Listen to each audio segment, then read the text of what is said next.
L'explanade du Musée national de Yaoundé, qui fait office de village de festival à la 20e édition des écrans noirs, ne fait pas son plein.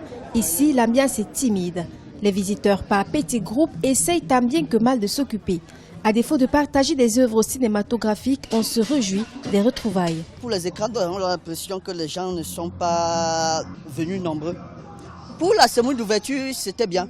Il y avait des gens, mais c'est normal, c'était aussi au palais de congrès, il y avait le tapis rouge, il y avait des photographes, tout, ça faisait fashion. Bon, les gens se sont dit, on n'est pas à Hollywood, on n'est pas à Cannes, les gens sont venus. Mais pour le village du festival, c'est un peu triste. Je ne sais pas, peut-être on a partagé le gâteau au palais à l'ouverture et les gens se sont dit, le gâteau est déjà partagé. Bon, ça y est, l'anniversaire est terminé, on peut rentrer dormir. Selon le directeur du festival Marcel Épée, ce sont près de 9000 visiteurs qui ont pris d'assaut le village des écrans noirs en 2015.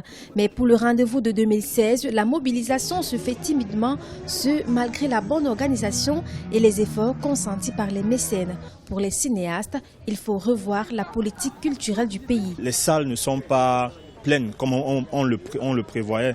Mais ceci aussi, ce n'est pas la faute au festival. Il manque un élément que je ne manquerai pas de décrire ici, c'est celui du fait que le cinéma, les arts en général, le cinéma, ce n'est pas instauré dans les programmes scolaires comme on voit ailleurs, ce qui, à un moment donné, ne peut pas donner une émulation aux gens, au public, parce que les gens ne connaissent pas ce que c'est, les gens ne savent pas qu'on peut venir s'émouvoir en regardant un film. Cette édition qui marque les 20 ans de l'événement est qualifiée de symbole de longévité par le promoteur Bassek Bakobio. Toujours pour marquer la longévité de cet événement, un décret signé par le président de la République, Paul Biya, le 28 avril 2016, a fait des écrans noirs une association d'utilité publique.